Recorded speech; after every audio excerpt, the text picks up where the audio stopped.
Merry Christmas, everyone! I wish I could sing that, but I can't. So I will just say Merry Christmas, everyone. Here is me. And I'll be driving for the next 3 hours and 33 minutes. And that will be going for 53 miles. Then I'll be turning left. Guess where I am going? I'm not gonna keep you entertained for 3 hours, 33 minutes. That's for sure not. But I did think, let me go and record a quick video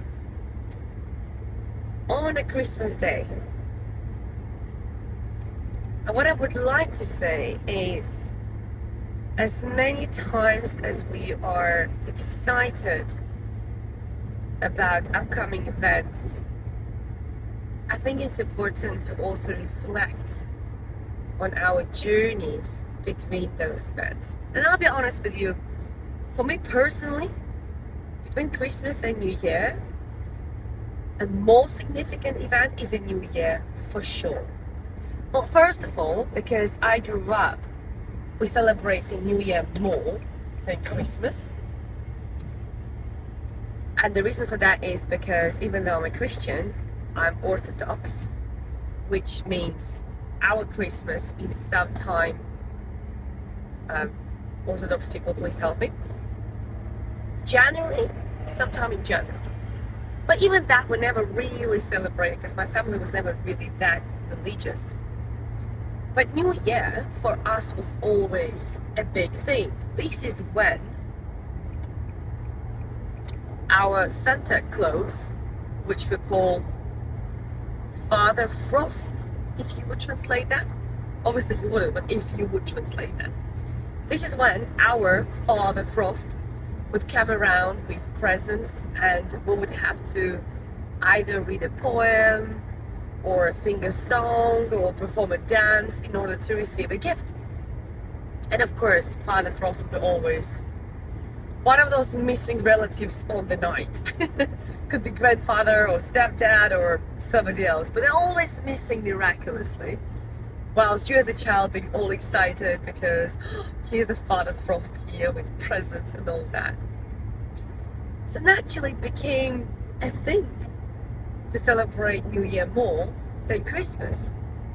And only when I came to the UK, I realized that it is a huge thing. In fact, it is a humongous thing. And I was quite taken back by the impact and the size and the preparation. I mean, people start preparing for Christmas as early as probably after Halloween, most likely. So for me, that was an interesting one. And then I went into the habit of preparing for Christmas as early as January. I was like, hold on. All this Christmas stuff, they go on sale. The wrapping paper and Christmas cards and ribbons. I'm just gonna stock up. I still have in storage lots of stuff which I bought years and years ago for Christmas, including some, what do you call them? Crackers? Crackers? I hope I'm saying the right way. I'm sure it's crackers. So yeah, it went from not celebrating Christmas to going over the board with Christmas. And then when my son moved in with his father, because that was the agreement which we had for many years with his dad, that Nick will live with him at some point. I will raise him. I will raise a boy, but I said I can never raise a man. I just nicely cut everything. Here's a Christmas tree, there's decorations. Off you go. Now to decorate Christmas trees and everything else. But from other point of view, since then I actually haven't really been in the UK for Christmas. So it made all sense. And even now I'm in US. So when it comes to this time, Christmas days for me are about realignment, co-creation, reflection. It's about looking back at the year which just went by and thinking, how was it? And here are the few things which I love doing when it comes to Christmas or New Year, for me it's a New Year, for you could be Christmas, that I would like you to start doing in order to really feel good about your year, no matter what happened that year. Okay? So first thing first, you got to list what has happened. And on that, don't waste more than just a couple of minutes. Maybe put a Christmas song, and whilst one Christmas song is playing, you list everything that happened this year. Because the point is just to lift up whatever was significant for your subconscious and of course conscious. So whilst one of your favorite Christmas songs is playing, you are listing everything that happened this year, good and bad. You're just listing absolutely everything, literally everything, the whole list. Then play whatever you want to, or don't play if you don't want to play any music. But the next thing which I'm inviting you to do is to highlight lessons you have learned from everything that happened to you that year. So to give an example, I might say, I received my British passport today, which I am of course so proud and so happy about. What did I learn? Persistence, and do it on time. Okay, that was another reminder. Olga, do your paperwork on time. And those who know me, you know that when it comes to paperwork, that's not me. I'm not a paperwork person, okay? I'm a visionary. I come up with ideas. I am inspiring others, okay? So I'm high I on this profile, but I'm not a compliant person.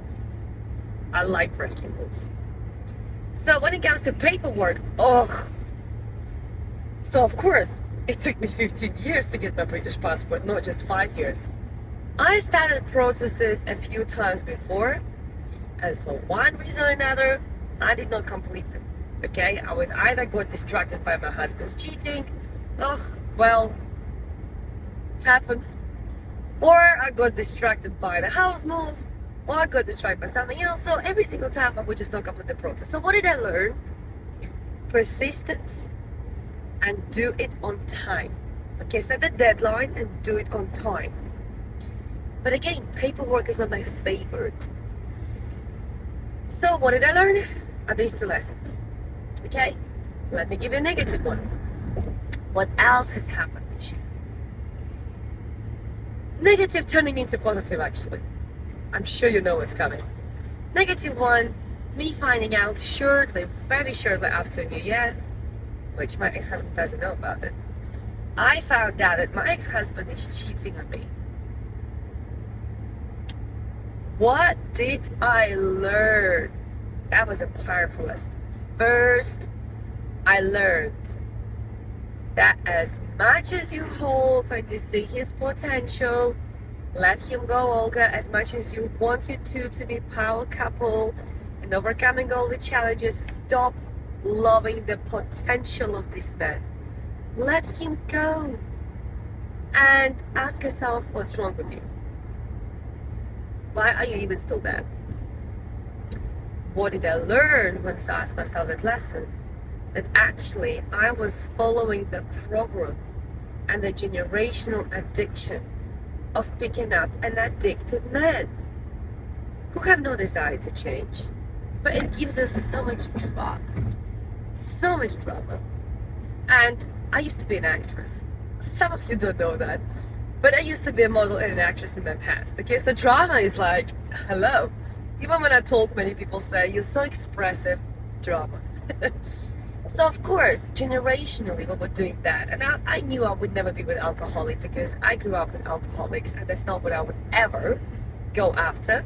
But lying and addiction, lying and cheating is still an addiction. So even though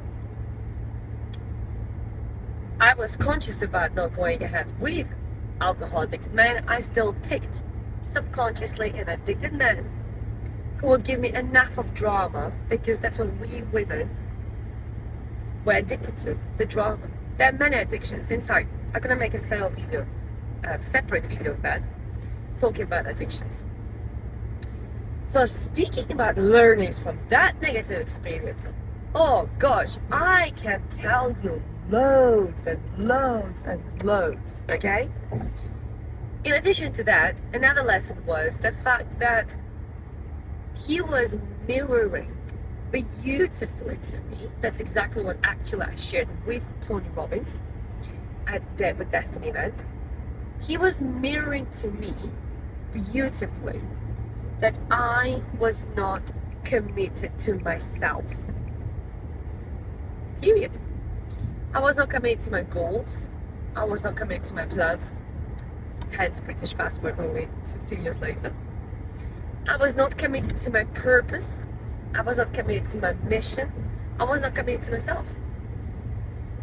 So can you see how a negative experience gave me so many more lessons than actually a positive one?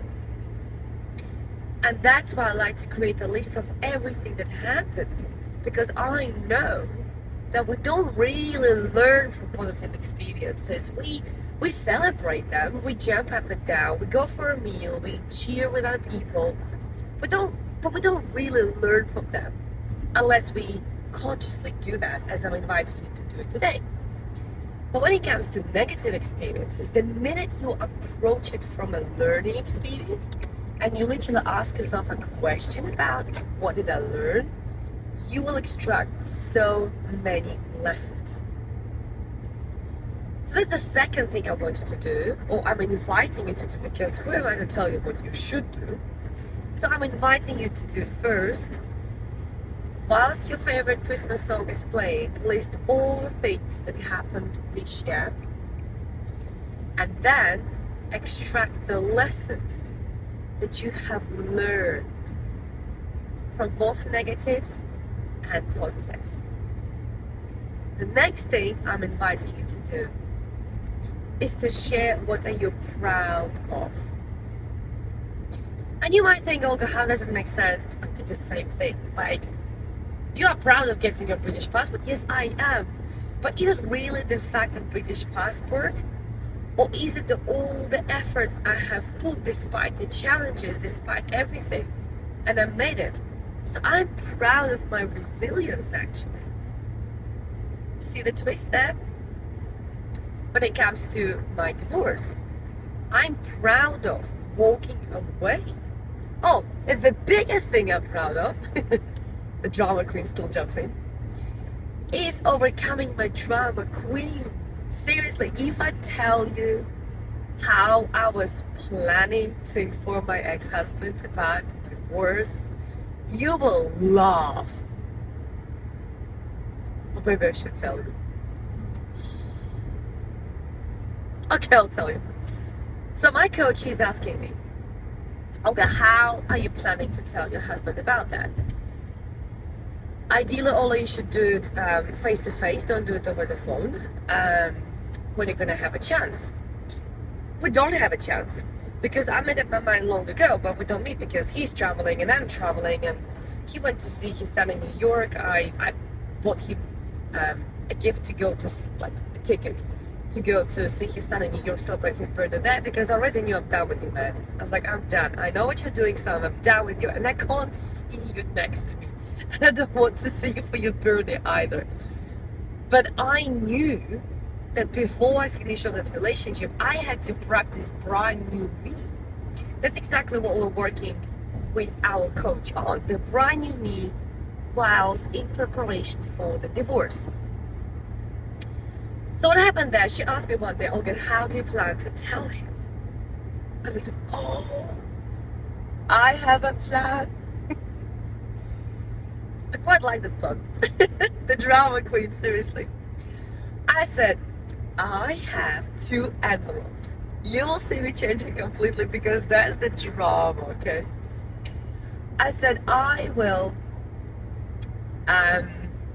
invite him to a really nice restaurant, okay?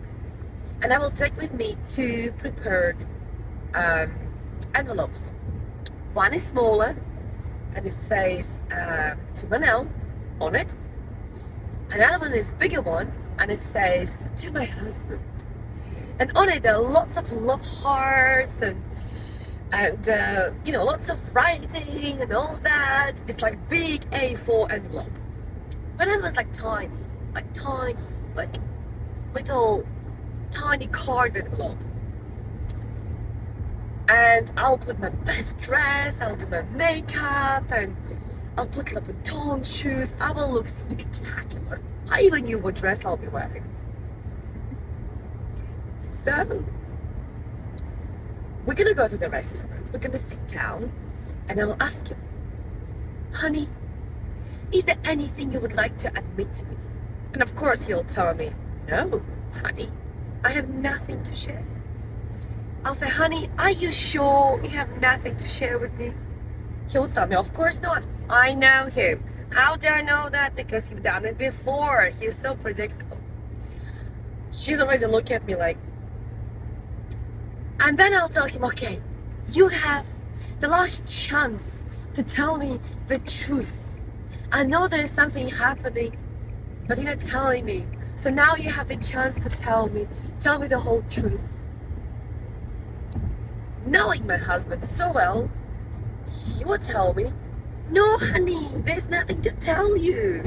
I love you, and I'm committed to you, and I'm faithful to you. It was like broken record. He used to tell me that all the time, whilst I had all the proof, okay? And then I would tell him, okay, all right, in that case, you made your destiny. And I will hand him the smaller envelope, and I will take the big envelope and I will tear it apart. And inside of it, there'll be nothing.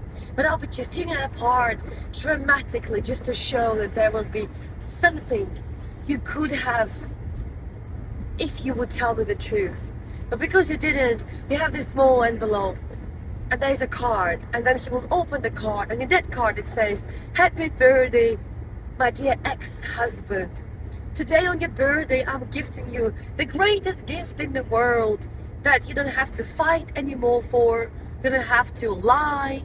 You don't have to pretend. You don't have to buy fake emails as you did. You don't have to do anything. You have your freedom in capitals highlighted. Your ex-wife, Olga. I want a divorce. This is what I would tell him after that. I laugh at myself now. But I felt really on point. Seriously, I'm telling her that. And I'm like, what do you think? And she looks at me seriously with these big eyes and she says, and how is that not drama? And seriously, I just realized at that moment that that's exactly how I was approaching everything in my life. Drama after drama after drama after drama. Because that was my normal. I grew up with drama in my household. So of course that's something familiar. And we always choose familiar. So she called me out on that. And this is how powerful it is to work with professionals, because even though I work on myself from the age of 13, okay, and I continuously work on myself, working with a coach will always highlight where you are bullshitting yourself. Did I see the drama in my life before? No! I quite enjoyed it before. What a surprise I chose him, not somebody else, because he gave me enough drama. But that's the point. It was time to release the drama. So when it comes to what are you proud of, I am proud of releasing that drama. And that's the reason why I was practicing my new behavior. And seriously, if you right now, this Christmas, are considering separation or divorce, leaving your partner for one reason or another, I'm not a big fan of breaking relationships. I am trying my best to save as many relationships as possible, because I came from a family of dysfunctional relationships. And I really want to help people to build better relationships so they can have healthier children growing up when it comes to their mindset. And then they would build a lot healthier relationships going forward for themselves. So when it comes to relationships, I'm all for saving relationships, not for breaking them.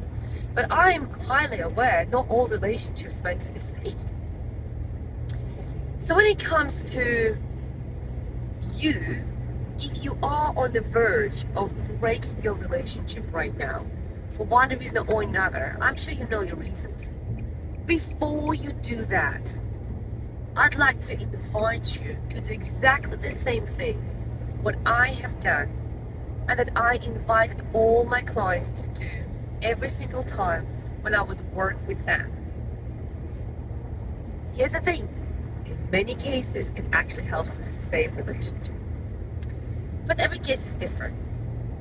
Practice your brand new identity in this relationship. Because very often it's so easy to say, oh, it's him, it's her, it's them, it's not me. I've tried my best. I said that. Oh, look at me, I'm perfect. Come on, everybody thinks they're perfect, okay? It's them, it's their fault. But hey, it takes two to tango, okay? So that means you taking responsibility for your part in this relationship that is not working out. And whilst you're practicing brand new behavior, you actually are helping relationship to heal. You actually are helping relationship to get another chance. Of course, not everything depends on you. Right? Of course, there's other person's actions and their choices that they're making that contribute towards that relationship. But if you don't have any really groundbreaking and non-negotiables being compromised, your relationship will have a chance to survive. Why?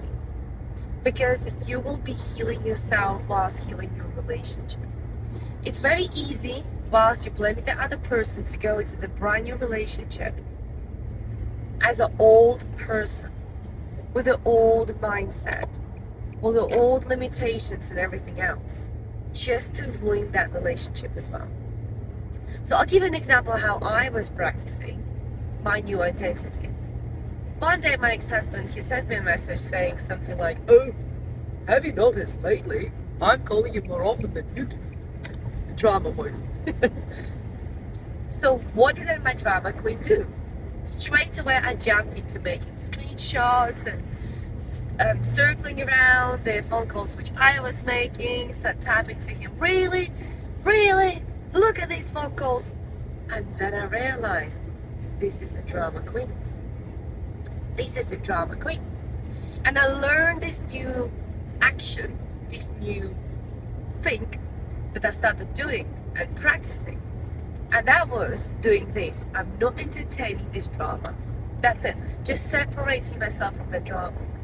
And I remember that day, catching myself entertaining the drama, doing the gesture, deleting what I typed, deleting the screenshot, sending him a message, literally saying that I'm not entertaining that drama.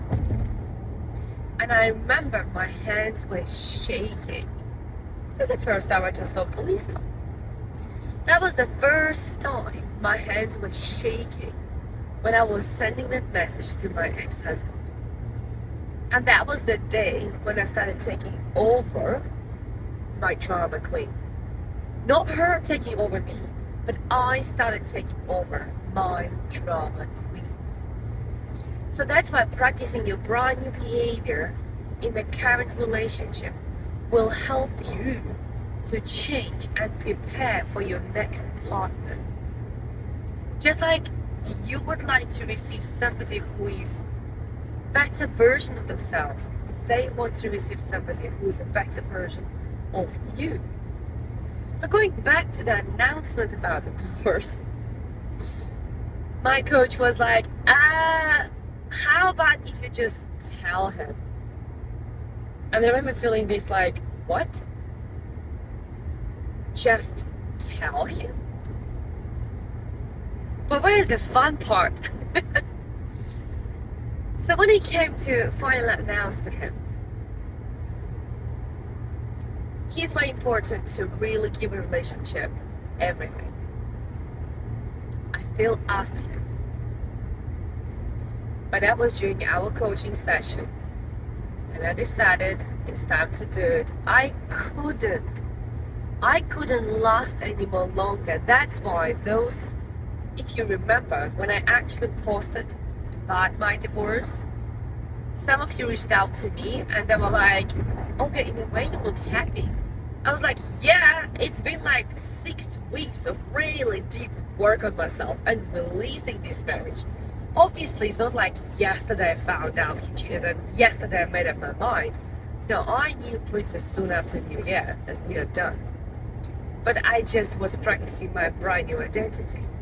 But here's what's interesting. All I said was, when she asked us a question, is there anything you would like to disclose to each other? He said no. How predictable. I said yes. And this is where he got surprised. And he was like, what is it? I said, I would like to come out clean from this relationship, and I would like to admit and apologize for checking your phone. That's how stupid it was. For checking your phone and having access to your WhatsApp, where I read your messages and I saw random responses from girls, and then your random responses to girls, but without any previous correspondence. And I'm not interested to know what it was all about. All I know, those messages were inappropriate, and I rather separate and stop trying to change you. And I said, I'm sorry for trying to change you. I finally had a chance to see that that's who you are, but that's not good enough for me. On which he answered, and I said, and I want a divorce. On which he answered, of course, by giving me drama. Oh, you want a divorce? No, it's I who wants the divorce, because with Spanish accent, you have to really make up Spanish accent here. Because you are a spy. Why would I want to be with a spy? Yeah, let's ignore the fact that you were cheating on me. Texting to multiple women is also cheating, okay? If you delete those messages. Otherwise, why would you delete them? Tell me if you disagree. Seriously, tell me a good reason. Why would a man send multiple text messages to multiple women and delete them? If it's not cheating. There's nothing to hide. You just don't delete it. And I said, well, I was expecting that. Could you please say something less predictable? Then he started crying, saying, oh, I'm really trying my best. In fact, I'm cheating less in this relationship than in previous ones. I was cheating a lot more before, and I'm cheating a lot less in this relationship. I honestly, truly felt honored, sarcastically. But hey ho, not good enough. Less cheating is not good enough for me. It might be good enough for somebody else, but it's certainly not good enough for me. Thank you. Something just like me. Overtake a car. So as I'm saying this all, it might sound funny to you, and you might think, why am I even sharing this? But it's because that was me winning over my drama. I was shaking. It was a Zoom call, and I was all calm here, but my hands were shaking because there was something so powerful that I managed to handle with such pose, with such grace. He was trying to explain, and I said to him, I am not interested anymore. I gave you 2 opportunities before, and I was curious and I wanted to really understand, because that's how my brain wired. That's why I'm a coach, because I want to understand. And that's why I'm good at helping people seeing different perspectives. That's why I'm good at helping people to shift, because I'm able to understand the patterns and understand where they're coming from and understand the trauma and everything else. And I just handled that conversation drama free. So when it comes to third task, which I'm advising you to do, it's your time to look at what are you proud of. And I'm really proud of handling my divorce with such grace. I'm really proud of not entertaining the drama over his cheating, just allowing him to be who he is. And I can't say respecting him, because if he would admit the truth, I would respect him more. That's the reality. But seeing him for who he is was really powerful, because they just allowed me to just let him go. But the biggest proud moment is, of course, releasing the drama, which of course impacted me in so many different levels, at so many different levels, in so many different capacities across my entire life. What I'm also proud of is opening my heart to love. It's something very special. It's something so unique. It's something so beautiful that we can experience in our lives. And I was really worried, how would I feel after this experience, being cheated on continuously from day 1 of our relationship. I'll be honest with you, really brings a lot of lack of trust to your system. And what I'm really proud of, that I realized, as long as I trust myself, my intuition, as long as I trust my heart, not my brain that wants to keep me safe, but my heart and my intuition, myself, I will be in a heart-aligned relationships. So I'm proud to realize I don't have trust issues. I'll share more soon. But that is a really proud moment, because I know so many people with whom I work personally who do have trust issues. 5 years later, 10 years later, 20 years later, 25 years later. Those people whom I worked one-to-one, those people who took my program from pain to power and purpose. If you haven't, what are you waiting for? My program from pain to power and purpose is designed to help you heal your heartbreaks. If they cheated on you, if they left you, if whatever happened, this program is designed to help you go from pain to power and purpose. DM me, I'll send you details. Because if you still are holding on to past traumas with your partners, you are not opening your heart to new love, to new beautiful relationship, wholeheartedly. And when you are closed up, you will manifest somebody who is also closed up. And that's why my event in February, just 1 week before Valentine's Day, Singles Manifesting Love, will be so incredibly powerful.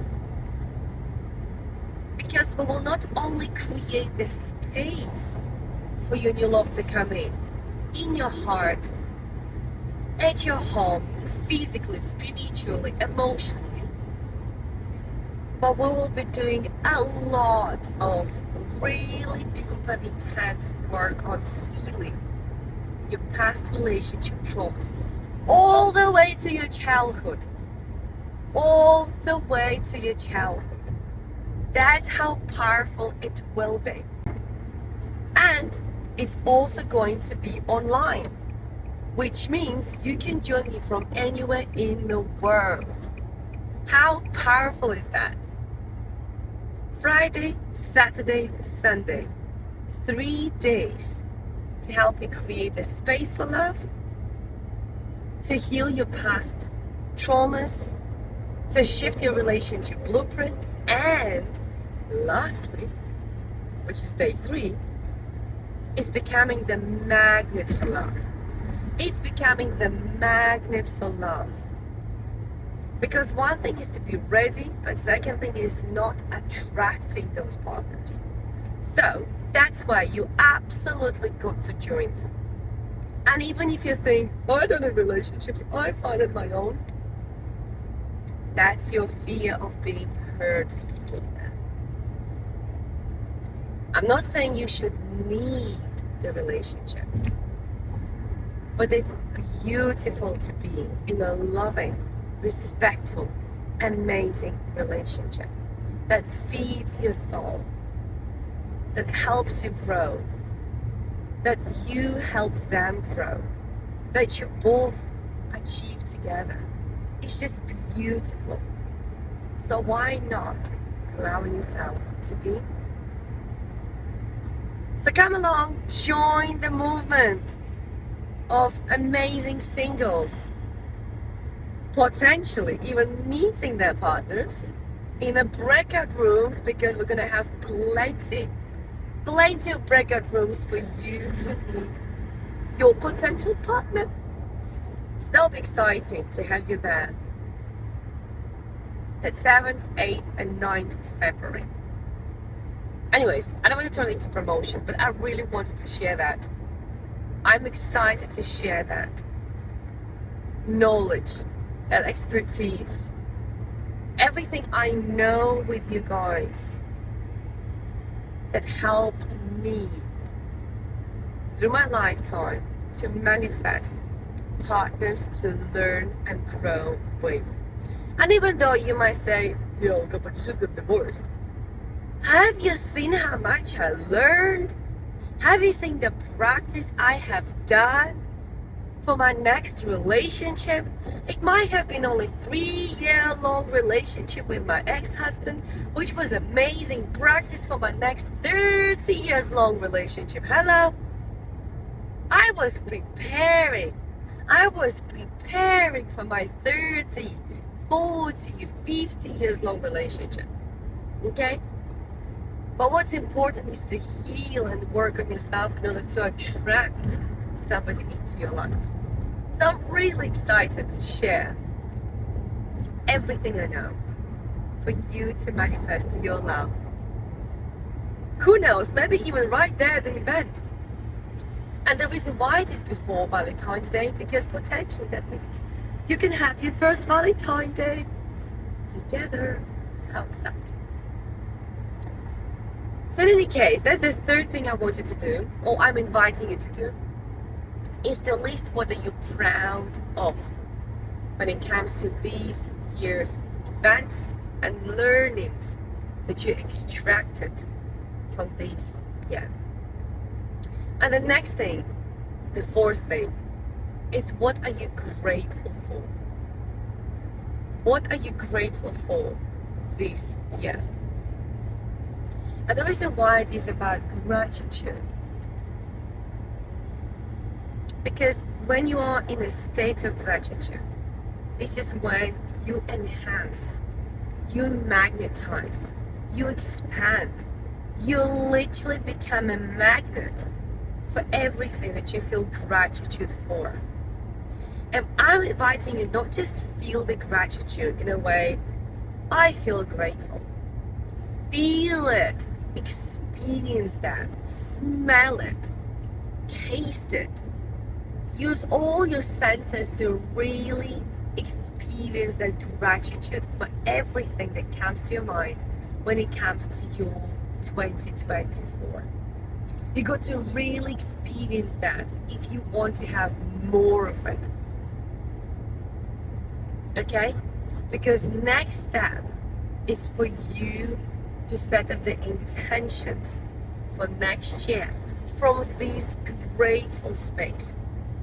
Because when you're in a space of lack and you're thinking, well, I wish I would have made more this year, I wish I would buy another property this year, I wish I would be with someone this year, I wish, that's the mindset of lack. That's when you're staying in the absence of it. And when you're staying in the absence of it, you manifest more absence of it, even though you're saying you want more of it. Because by the fact you're saying I want more of it, you admit to yourself that you don't have it. I know it's a twist. But think about it. When you are in the deepest state of gratitude, this is when you set up intention for next year. And it could be something along the line, I want to 10x this feeling of. Because you already know what it feels like, because you already experienced that. You don't say, I wish I would have more, or I want more. You are saying, this 10 times more, please. What I feel, happy tears of joy, happy tears of gratitude, 10-fold of this. And this is how you magnify, you just expand, you make it bigger, whatever you want. And this is the way how you can make your 2025 absolutely incredible year. If you want to strengthen that, like really strengthen that, here's the thing what I do. Little secret if you wish. And there'll be a secret within the secret. So one thing I do every year is I choose a word of the year. And I know I probably already shared that before with some of you. I definitely share it at some relevant events when I do some goal settings events and workshops. So every year I choose a word of the year, which means I am creating a screensaver for me, for my laptop, for my phone, with that word of the year with the year. So for example, my 2024 was a winning. It was a winning year. And oh Lord, did I feel winning? Absolutely. I won over my drama queen. I won over my fears. I won over my limitations. I won over my traumas. I won over myself. Most importantly, I won over my lack of commitment to myself. That's how powerful it is. That's how incredibly powerful it is, right? So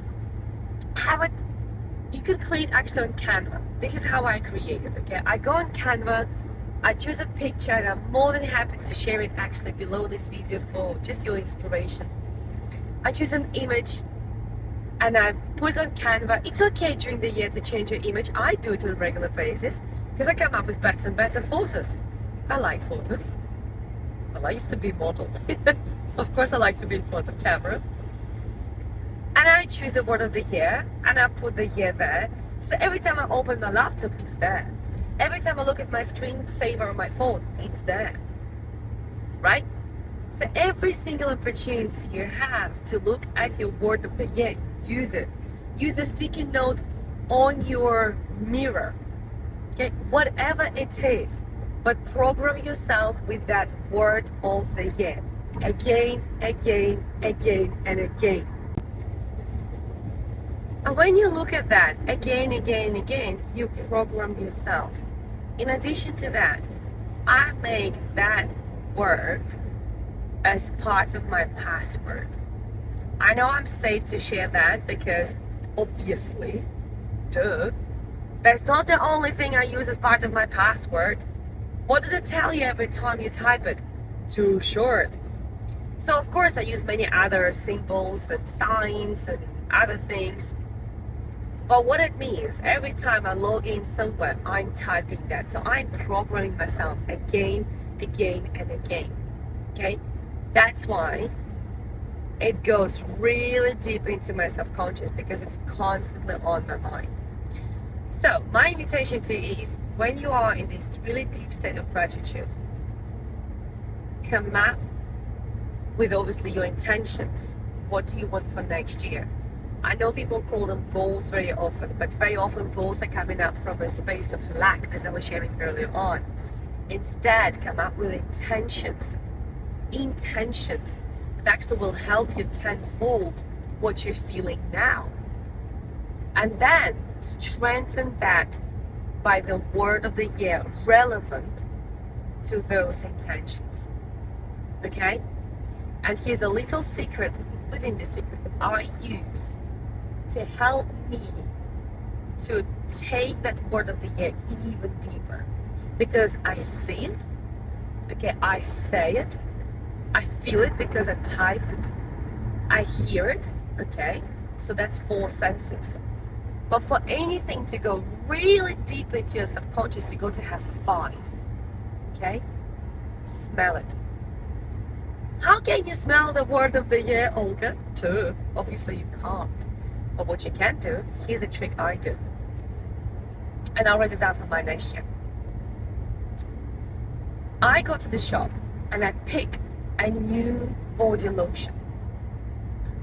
You're thinking, what? Yes, a new body lotion. And the idea is, with that body lotion, every time I apply it on my body, I smell it. Once I smell it, I remind myself of my word of the year. Can you see the trick? That's the point. And that is the point. So every single time I rub body lotions on my body, after I wash my hands, I apply it on my hands, I take that second and I just inhale that word of the year. And this is how you involve all 5 senses and you program yourself even deeper to when it comes to your next year. Word of the year, intentions of the year. Because obviously when you have your word of the year, combining your intentions, you smelling them in, you're triggering your subconscious to work on it. Not for you to work on it, for your subconscious to work on it. And all those neurons right now, I'm not going to bore you with that, but all those neurons right now are doing all that little minions work on behalf of you to help you bring your intentions. So that's how powerful it is. It's a small trick, but it's powerful. In fact, I'll make another video talking just about that, because I'm wondering seriously, how many of you even listened all the way through? I don't think so you did. Seriously, I don't think so you did. But if you did, to those really crazy people, it just landed to me, crazy idea. To those crazy people who listened all the way till the end of this video, first of all, kudos to you. I'm really grateful that you did. But if you did, I am gifting you. Seriously, that's a gift. Because I don't think so with that many people. Imagine they're all good. Anyways, it comes to me and I always follow my intuition. If you listen until the very end of this video, I am gifting you a session with me. I said it. I am gifting you. It's a gift. I'm gifting you a session with me. So DM me as soon as you hear it before I take it down. I don't think so I will. I'll always follow my intuition. It's what came to me just now. So that's why I'm sharing you. It's official. if you listened all the way until the end of this video, I'm sharing with you this precious gift this Christmas, a session with me. Ta-da! So on this note, before I get even more generous, I love being generous, I would like to wish you a very Merry Christmas, Happy Holidays. Whatever you are in the world, take care of yourself, love yourself, take care of others, love others, and open your heart to even more love in 2025. Because besides everything that we chase in the world, love is the most important thing. So I love you. I send you my kisses. I send you my hugs. And here I am still driving to North Carolina because I'm going to see Tuta. And I've known Tuta for many, many years now. We have a long story, a long history between us. And the other day she just called me and said, Olga, what are you doing for Christmas? I'm like, nothing really, I don't really celebrate Christmas. She says, how about you go and you visit one more state in the US and you go all the way to North Carolina to visit me. As you do, right? But of course, how could I say no? It was just a fun thing to do. So here I am, going to see my wonderful friend Tuta and her children all the way from Virginia State to North Carolina, because that's what you do on a Christmas day. But in fact, I can tell you that not that many crazy people on the road doing that. So I'm proud of myself for doing that. I always wanted to do a road trip in the States. It's not really a road trip, but it's a fun adventure to do. And I had this beautiful opportunity to record this video for you, to share some stuff about me which you did not know about. And I even got generous and just gifted you a free session with me, which probably wouldn't happen if I would record a quick Christmas video, 5 minutes or shorter, somewhere in the forest or by the plants, because I don't have a Christmas tree. Yeah, I don't have a Christmas tree. If you judge me, that's your business. But I don't have a Christmas tree at home. So I'm sure this way it was so much better. So thank you for staying until the very end. I wish you Merry Christmas and stay safe. Love you loads. Mwah.